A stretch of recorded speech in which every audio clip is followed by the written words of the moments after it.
Thank you. Okay, so when you saw the beginning of this speech, did you notice that I looked nervous? Of course, most people do, and okay, most people will understand, yes, it's obvious, it's natural, you're speaking to 400,000 people, it's okay to be nervous. But actually, it's part of the setup. And the reason I do that is that I know that my speaking style is very much the average guy, the guy next door kind of a thing, the non-threatening Swede. So it fits very well with my speaking style that I'm just one of the audience. I'm not a guru speaker where people look up to me. Very often when I do my speeches, before I do the speech in the conference, people don't even notice or realize that I am the speaker. So the style I have is that I go up and people think, oh, he's just like me. I actually go up and I almost lower the expectations a little bit about what you can expect to get from a speech like mine. Now, I don't recommend this strategy so much because it's very dangerous, but what I try to do is try to lower the expectations from the audience by just going up and being normal, and then make the speech more engaging, more fun, more interesting as the speech goes on, and at the end of the speech they're all excited about the funny speech that they just heard. But this is a tricky technique. But what I do recommend that you learn from this part of the speech is that I'm trying to create empathy with the audience. So when I do this, oh, thank God, part of the speech, it's of course rehearsed, but it makes it feel the whole audience can relax with me. So now, if I was in the audience, I would also do the sigh of relief, or thank God the speaker is now relieved, and now we can also be relieved. So think about, is there anything you can do in the beginning of the speech to create empathy with the speaker? It is as important as creating respect with your credentials. You also need to create empathy with your personality. And that can be done in very different ways depending on your speaking style and who you are. But every speaker should try to do that. Connect through empathy in the beginning of the speech. That was the easy one. Here comes the more interesting one. Question number 2. How many of you think you actually are creative? Be honest. Okay, that was not supposed to happen. Okay, so that was not supposed to happen. Of course, it was supposed to happen. I just say this. So this is a rehearsed surprise. So what is the purpose of a surprise?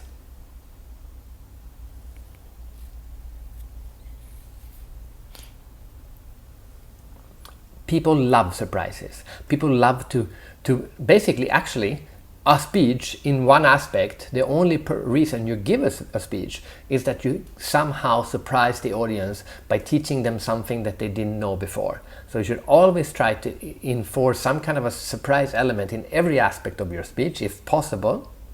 But the reason I infuse it here in the beginning of the speech is so that people get a bit of a jolt. They're like, oh, okay, wow, this is not his normal speech. Something just happened that wasn't supposed to happen. And when you have a surprise like that, the audience automatically, the eyes go up on the stage and say, okay, I'm going to pay attention. So now I have their attention. So think about this. In the beginning of your speech, what can you do to create a feeling of surprise? It can be anything, but it's whatever it is. It should be something that tickles the audience, because surprise tickles the same area of the brain as humor. And humor, having fun and being surprised, that's where the human brain is the most receptive to learn new things.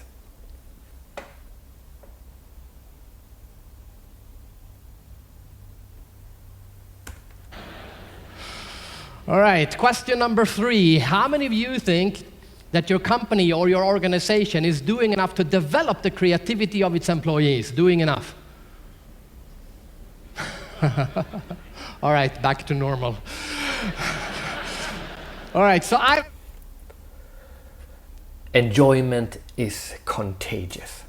I cannot emphasize enough how important it is that when you go up on the stage, the audience can feel that you are having fun.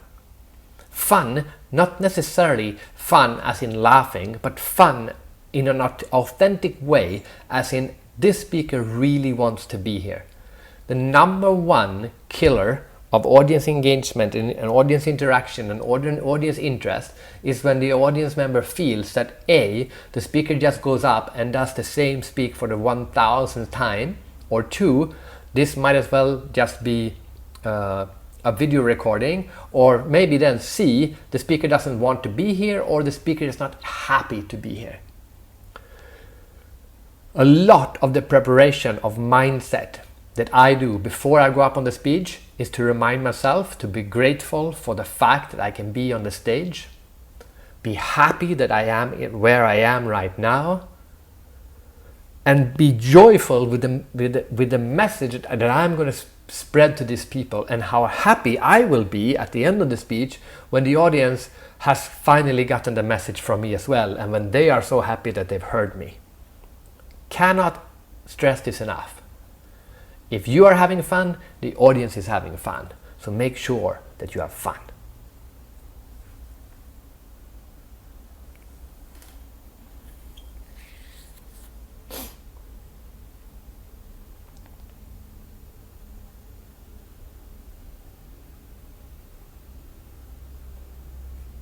Now, it's important to understand that it doesn't necessarily mean that you are being funny. You can actually go up and do a very serious speech, but then they should still feel that you are enjoying being on the stage. Donald Trump usually goes up on the stage and he can be mean in his speeches, but the audience feels that he's really enjoying being up there being mean. I'm not saying that necessarily Donald Trump is a speaking style that you should copy, but it is proven that his technique works on the audience that he's trying to reach. They enjoy the fact that Donald Trump is enjoying himself up there on the stage saying things that other people would just look at as insulting or mean. So enjoy what you do, and hopefully, of course, also be fun and entertaining, but then they don't necessarily go together.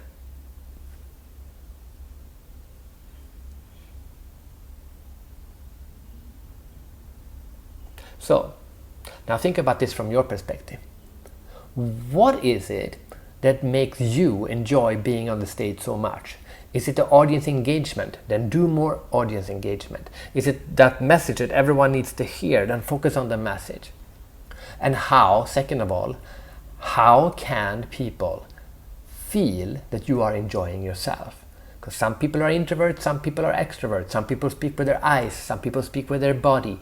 So here's an exercise. The next time you are with someone else, a really good friend or your partner or something, ask the person to look at you, observe you, and then tell a really funny story about what happened earlier in your life, like the day before, or one of the happiest moments of your life. Tell that story to the other person and ask, how did I look? What did I look like when I was telling this story? And if they say, oh, your eyes were sparkly, then be aware that the eyes sparkling is what creates this feeling of enjoyment in you.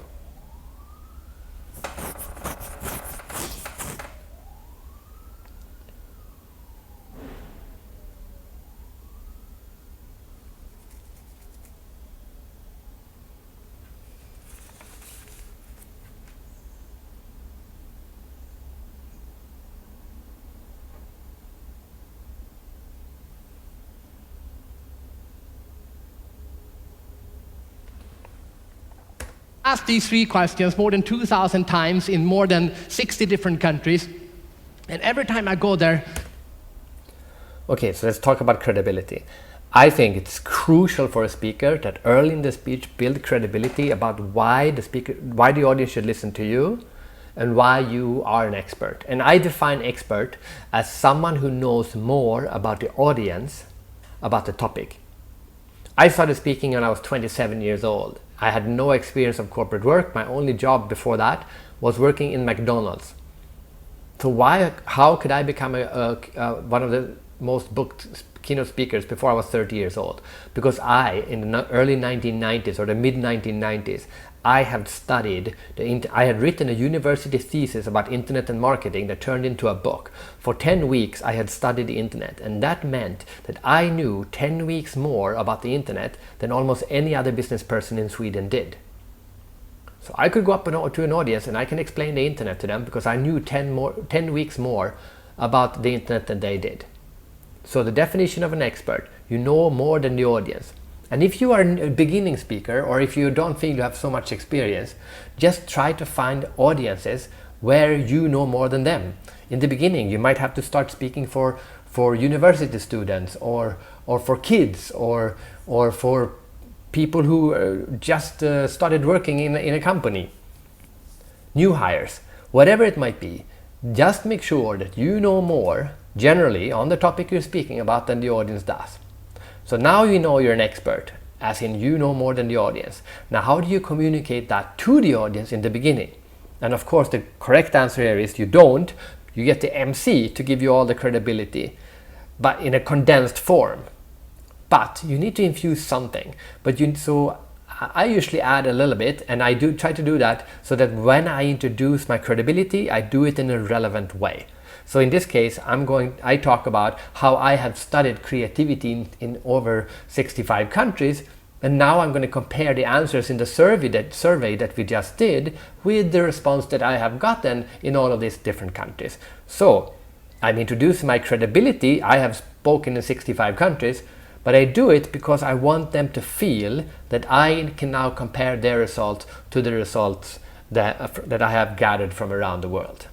Relevant credibility.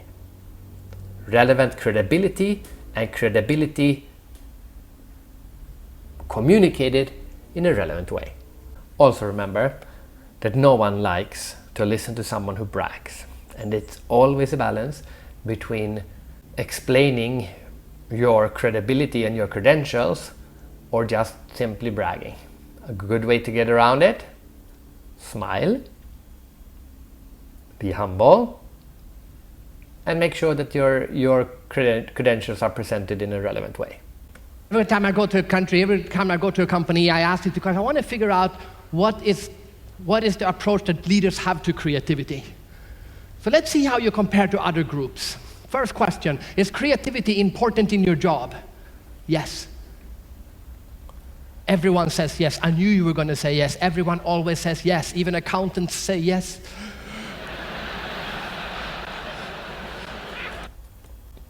Okay, so now let's talk a little bit about humor. Can you make fun of groups of people? And yes, the answer is definitely yes.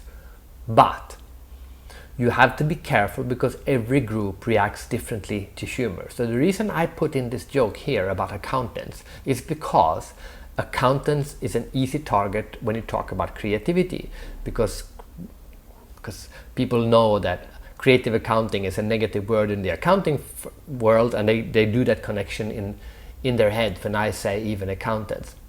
But it's also a joke that is a very good tester.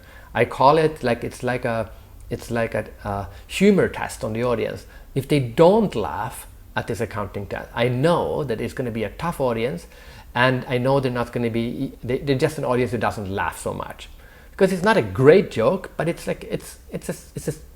an okay joke. If the audience is laughing a lot, I know, okay, good. These guys are very easy to tickle their laugh muscle.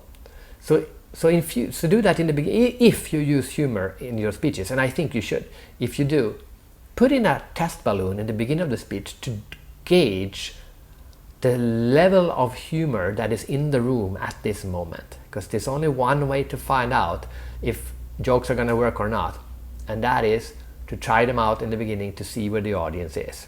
I don't know why that is funny.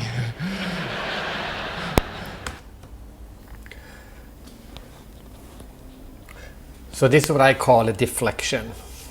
When I say I don't know why that is funny, there is a risk that some people in the audience don't. Let's say he's an accountant and he doesn't like the joke. Now by saying I don't know why this is funny, I'm actually saying, hey, it wasn't me. I just said a sentence. They were laughing. I wasn't laughing, which means the audience was making the joke, not I wasn't making the joke. by doing this deflection, I can ensure myself from negative feedback from the audience around my sense of humor. I make it easier for the audience to laugh at me, and more difficult for the audience to get annoyed at me, because I inserted this deflection in the beginning. And remember, you can create deflections ahead of time. There's this famous quote from Churchill where someone came up to him and said, "Mr. Churchill, you are drunk." And he said, well, you are ugly, and tomorrow I will be sober. That sounded like it was an improvised comeback line, but of course it was not the first time that Churchill had been called a drunk, so he had prepared that the next time someone tells me I'm drunk, I'm going to have a good reply for it. So prepare some deflection lines that you can use to soften the blow, soften the power of a joke, especially if it doesn't land well, but even if it does land well, to make it easier for the audience to see that, okay, this guy is not trying to be an asshole. I knew we were going to say, the interesting one is the second question. Do you think you are creative? In this room, it was almost everyone, but this is because we are right now happen to be in North America. But this is being broadcast to all over the world. And if this was a truly global group, it would be less than half. Okay, so now let's talk about the brief. So what happened here in the speech is that I would normally, if I speak in America, I would say, in this group it would be 95%, but I realized right when I'm saying that I'm not speaking to the 10,000 people in the room. I'm speaking to the 400,000 people in over 120 different countries. And they had specifically in the brief told me, don't do the speech for the people who are in the room. Remember, people will watch all over the world, so don't do references to the fact that you're in America. So as you can see there, I kind of, for a second, I paused and I said, because in this room it was 95%, but then I add, because this is in America. But if I was speaking to a global group, and now I'm including all the people who are watching from around the world. The key here is to remember the brief. So I'm not going to speak too much about the brief right now, but the briefing call with the client, even if it's actually not that long, it could be maybe an hour for a lot of conferences, but it's so important to get the information about what the client wants you not only to talk about, but also how they want the speech to be communicated, how they want you to speak to the audience, who the audience is as a personality, and many other things. But I will not speak so much about the brief today. I'll speak more about the speech in itself. But I will say this. Whenever you have a briefing call or multiple briefing calls, write down 3, 5, 6, 7 different things, specific things that the client is telling you to do in the speech, and then in the call repeat that to the client. So let's say they say, I want it to be inspirational and funny, and then a few minutes later at the end of the call you say, okay, let's see I got this right. You want me to be inspiring and you want a funny speech, yes? Can confirm? And they say, yeah, I confirm, because now you have repeated back to them with their own words, and then you make sure you deliver a speech that it is inspiring and funny. So it's a way to reconfirm the client's words back to them at the end of the briefing call. That's the key. Because remember, you will be judged on if this is a great speech by the reaction of the audience, as in if they like it, but also on the reaction to the client and the client's expectations on what you wanted to what they wanted you to deliver. Let's say, for example, the client had asked you to provoke the audience, to make them think in totally different ways and to challenge their way of thinking. You might have to do that in a way that the audience gets a little bit upset or annoyed at the speech at the moment to get the message. But the client, so they might not rank you super high as a speaker, but that doesn't matter, because the client wanted you to provoke them, because maybe the sales team is too complacent or whatever it is. So you have two clients all the time. You have the audience, and then you have the client to book the speech. And the way to get the client to book the speech to be happy is to follow the brief. And the way you make sure that happens, you repeat back to the client at the end of the briefing call what you understood, what was the most important part of the brief. Let's talk about how people love to understand where they fit in. Let's say, for example, that you have a group photo. Now, almost everyone will look for where they are in that group photo. Or let's say you have a parade of flags. Now people will look for their flag, like the flag of their own country. The thing is that people love to see where they fit in the bigger puzzle. So here, what I'm doing is I'm explaining how many percent of people in different parts of the world think that they are creative, and I'm explaining it from the perspective of Africans, from Asians, from Americans, and from me as a Swede. People love to know that they are normal, or they love to hear how they stand out. But either way, they like to understand where they fit into the puzzle. So if you can in any way make them understand that, you won a lot. So think about, how can you create a sense of normal within the group, or a sense of outlier?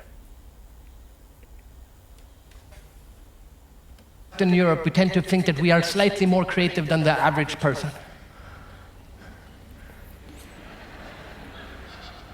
We go across the Atlantic, we go to America, North America, what happens? Higher, highest, 95%. North Americans think they're very, very creative. Now, I live in Singapore. I have been living in Asia for the last 12 years. Asia is the part of the world that brings the average down. Africa is all over the place, but Asia is below average. I live in Singapore. In Singapore, it's 20%. In Japan, it's 20%. And one country is even worse. Which country do you think has the lowest level of creative confidence? It's an Asian country, but which one? What do you think? In your head, what did you just say? Most of you said China, but China is high. China is like 90%.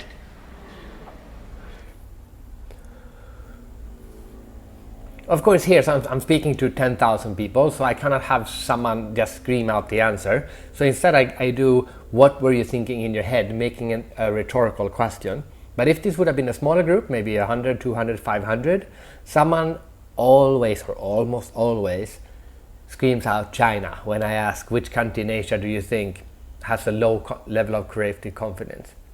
Why? I think because, especially if you're speaking in the West, a lot of Westerners assume that Chinese people are not creative, that all they do is copy, and that's a different part of the speech. But I know this is going to happen. So I frame the question to get people to give me the wrong answer, but I'm not making them feel it's the wrong answer, but it is a consensus that, I think it might be China. And then I give the surprising answer, oh no, it was South Korea. And then I explain why. So the surprise is in the way I ask the question. So what question could you ask to get the wrong answer, wrong within quotation marks? Because remember, surprise is the element of a great speech. Deliver a message that people want or need to hear in a surprising way. Why? Because big countries have big egos. China. And this is important. So I gave the wrong answer. I gave a question that made people give the wrong answer. But then I very quickly explain why the answer that they gave is not true. You want the audience to give the wrong answer without feeling that they got it wrong.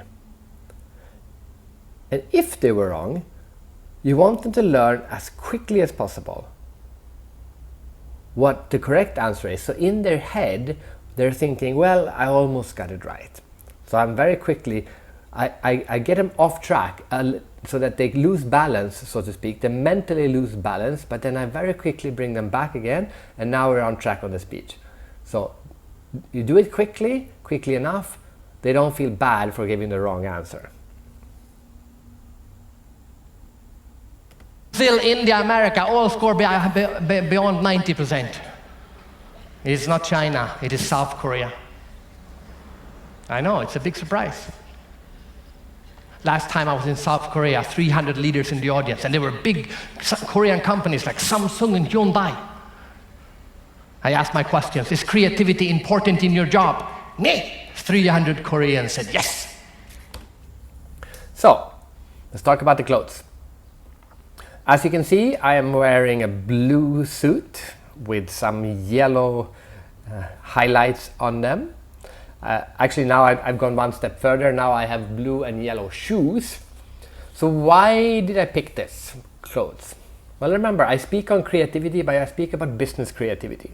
So I could go up, because I speak about creativity, I could technically be dressed anywhere, in anything. I could come dressed up in a cowboy suit, or wearing only a loincloth, or dressed as a painter, or whatever. My topic is a little bit special because creativity, people expect you to dress in a creative way to speak about creativity. But I also speak about business creativity. So to me, I've chosen to wear a business attire, but without the tie, because tie makes it too corporate. But then I go up and I still look like I'm a business person. And then when I start to speak, suddenly you see those yellow highlights under the on the inside of the suit, and I'm wearing a suit that is normal but a little bit fun. And I do that because I want to be perceived as not a creative person. I'm not a creative person. I speak about creativity. I'm passionate about creativity, but I'm not the creative one. And I am the one who explores creativity.